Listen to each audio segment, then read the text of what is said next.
এই লোকটা ব্যাগ রেখে গেছে, আমি এখন কই খুঁজবো? কি আছে ব্যাগে? একটা কোট প্যান্ট পরা লোক দেখছেন, কোট পরা আছে, দাড়ি আছে, আর কি দরকার? কিছু না ভাই। যা আবার খাবে না।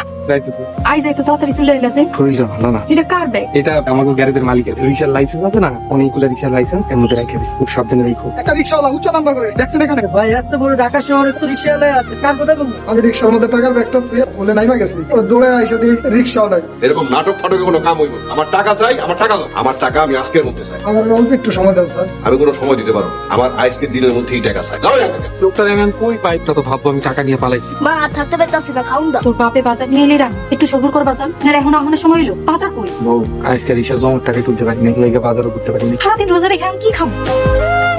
টাকা? এটা টাকা? এক লোক ভুলে আমার রিক্সায় পালাই চলে গেছে। ভালো হয়েছে ফালাই গেছে। আপনি হেন থেকে কিছু টাকা নিয়ে বাজার করে নিয়ে আয়। এই কথা মুখে মানবো না। এই টাকা পরের টাকা, এই টাকা ভালো যাইব না। থাকেন আপনি তোর বেশি লয়া। বউ, বউ, চুপ করেন, কোনো কথা কইবেন না। কি জ্বালায় পড়লাম। তাহলে ভাড়া মারবো নাকি লোকটারে খুঁজবো? ঘরে খাওন নাই, পেটে খাওন নাই।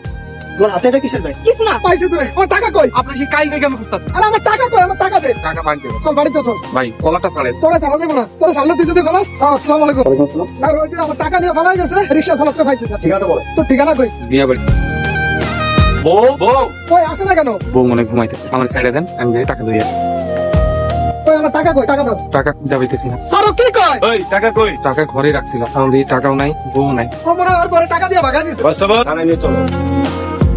তোমার বউ আসলে টাকা লোক সামলাতে পারে না। তোমার উচিত ছিল টাকাটা পাওয়ার সাথে সাথে থানায় আসা। আমার ভুল হয়ে গেছে স্যার, আমার মাফ করে দেন। মতি মিয়া, আমার আসলে কিছু করার নাই। স্যার ওই রিক্সাওয়ালার পাওয়া গেছে। দাও, আমার টাকাগুলো দাও। ওই রিক্সাওয়ালার বউ টাকা লয়ে ফেলাই গেছে। তাহলে রিক্সাওয়ালাকে পেয়ে কি লাভ হলো? স্যার ওরে বাড়াম দিলে ও সুর করে চলে গেল। স্যার ওই যে রিক্সাওয়ালা মতি, আমি হারবো। আপনিই তাহলে মতি মিয়ার বউ? হ্যাঁ কোনো দোষ নাই। এই যে টাকা পাই, সব টাকা এখানে আছে। টাকা দিয়ে আপনি কোথায় গিয়েছিলেন? স্যার আমি সব কইতাছি, আগে হারে বাইর করে নিয়ে আসেন। টাকা সব ঠিকঠাক আছে তো? হ্যাঁ স্যার, এক টাকাও কিছু হয়নি, আমি ব্যাগ সাবধানেই রাখছিলাম। টাকা নিয়ে কই গেছিলেন? ভাই বিকেলবেলা ছোট ভাই আমাকে কইলো, তাড়াতাড়ি ল, ভাই তো হাসপাতালে, অবস্থা খুবই খারাপ। তোর তুলা ভাইও তো নাই, এখন আমি কি করবো? তোগুলো টাকা ঘরে থেকে যাবো, ঘরে তো তালাও না, ওগুলো লক করে নিয়ে এসে মায়ের অসুখ, হাসপাতালে হাইটটা গেছে, তাও একটা টাকা খরচ করিনি। আপনারা এখন ওনারে চাইরা দেন। টাকা সাহেব দেখেন তো টাকা সব ঠিক আছে কিনা। স্যার 10 লাখ টাকা ঠিক আছে স্যার। মতি মিয়া যে সততা দেখাইছে, পুরস্কার হিসেবে আমি 10,000 টাকা মতি মিয়ারে দিয়ে গেছি। মতি মিয়া, তুমি যে সততা দেখিয়েছো, সততা পুরস্কার হিসেবে আমিও তোমার জন্য 10,000 টাকা আছে। এখানে মোট 20,000 টাকা আছে। অল্প কিছু টাকা দিয়ে তুমি তোমার কেনাকাটা করবে, আর বাকি টাকা ভালো কাজে ব্যবহার করবে। স্যার এই টাকা দিয়ে আমি একটা রিক্সা কিনবো, রিক্সার নাম দিব সততা পরিবহন। নামাজ পড়বা, রোজা রাখবা, আর সততার সাথে কাজ করবা। সততার সাথে কাজ করলে এই দুনিয়াতেও তুমি শান্তি পাবো, আখিরাতেও শান্তি পাবো, সততার পুরস্কার পাবো। এখন তোমরা বাড়িতে যাও। জি স্যার।